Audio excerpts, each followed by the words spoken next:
Hola, buenas, somos el grupo número 8, el cual está conformado por Faustino Justel Iñaki Granel, Peter Fabricio. Pedro, Ezequiel Benítez. y lo que vamos a hacer ahora es primero responder a las preguntas, el cual se plantea en la resolución del problema, y luego a partir de ahí vamos a resolver el problema. La primera pregunta es, ¿existe alguna etapa de la resolución del problema que sea opcional? Y la respuesta claramente es no, porque las 4 etapas son prioritarias a la hora de resolver un problema. Si saltamos una etapa, el problema puede llegar a estar incompleto, porque por ejemplo, si saltamos la primera, no podríamos haber llegado a entender a una cuestión del problema, entonces a la hora de resolverlo, la resolución va a estar de manera incorrecta. La segunda pregunta dice, ¿para qué sirve descomponer un problema a la hora de resolverlo? Descomponer un problema a la hora de resolverlo nos puede ayudar a entender el problema de forma más amplia y detallada. Por ejemplo, en el problema del VAR nos fue útil desarmar el enunciado en partes. Por ejemplo, por un lado la consigna y por el otro lado las herramientas. A la vez podemos desarmar las herramientas también en varias partes. En este caso nos daba ciertos barriles que tenían líquido y otros que no. La tercera pregunta es, ¿qué es un algoritmo? Y básicamente, respondiendo a esto, un algoritmo es una serie de pasos finitos para buscar una solución o algo que es deseado. Por ejemplo, por dar un ejemplo normal, cotidiano, hacer una hamburguesa.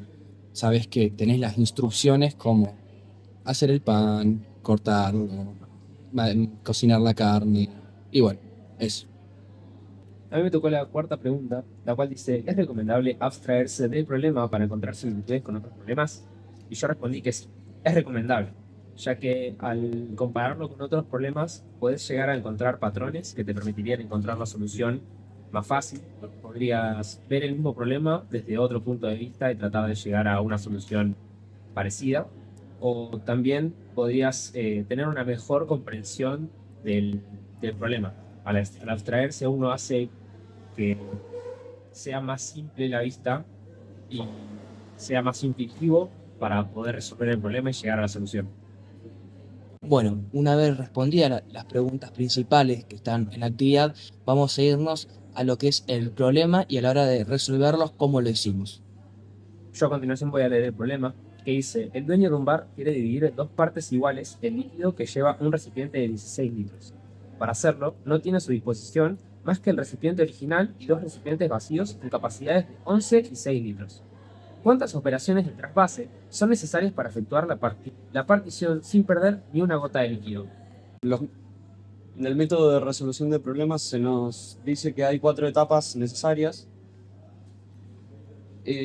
Luego de la cuarta etapa se debe regresar, en este caso, a la segunda y a la tercera para aplicar la evaluación de las etapas anteriores que hayamos llevado a cabo a la resolución del problema.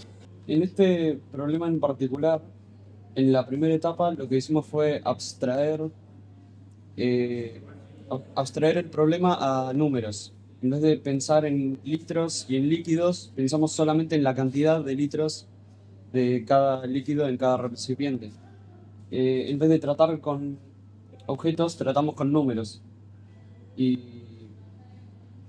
por ejemplo, en vez de pensar en un recipiente de 16, un recipiente de 11 y un recipiente de 6 litros, simplemente anotamos un 16, un 11 y un 6 y recordamos qué propiedades se les aplican.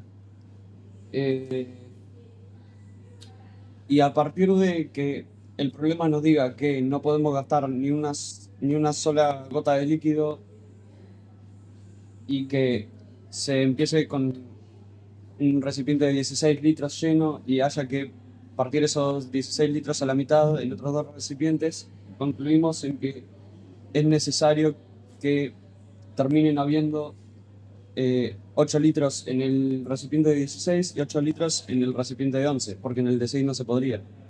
La segunda etapa del método de resolución de problemas sería hacer el plan de resolución.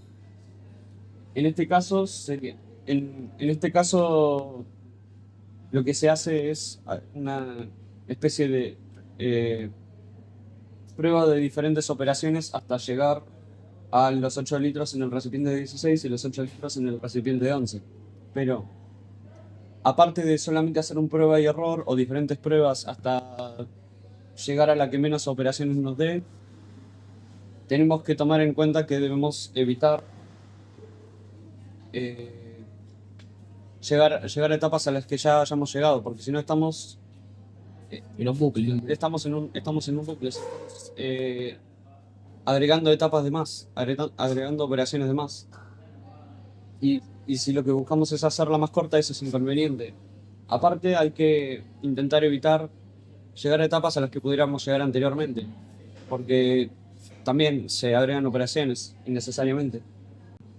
Nosotros, en la parte de ejecución del plan elaborado, lo que hicimos es, cada uno en su hoja, tratar de llegar a un resultado en la menor cantidad de pasos, ejecutar el plan. Es decir, pasar de 16 a 6 o pasar de 16 a 11, ir midiendo las diferentes cantidades y ver a cuántos valores llegamos. Los valores que llegamos fueron muy variados a la hora de hacerlos, pero el mínimo que llegamos y concluimos es que es un mínimo de 14 movimientos a la hora de hacerlo. Y a la vez nos damos cuenta que esos movimientos están bien hechos porque a la hora de ver justamente cada movimiento, sumamos las tres filas y la suma de esos tres números tiene que dar 16. No se puede pasar de esa cantidad porque son los litros originales. De ahí podemos verificar que el problema está bien resuelto, porque en cada fila la suma de esos tres números nos da 16.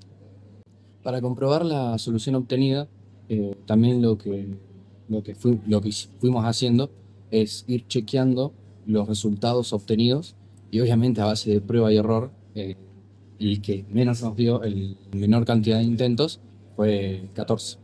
Después, en base a ese problema nos enfocamos en ese y buscamos de, como dijo Pedro, no repetir ciertos patrones o no hacer ciertos patrones que son bucles o ciclos que se repiten todo el tiempo, porque eso nos haría nada más hacer intentos de más y ir vaciando contenedores para nada.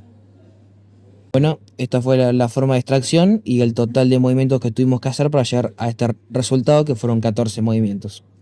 Bueno, este fue el trabajo grupal del grupo número 8 para la materia RPC, y esa fue la forma de resolver que tuvimos el problema con un total de 14 movimientos.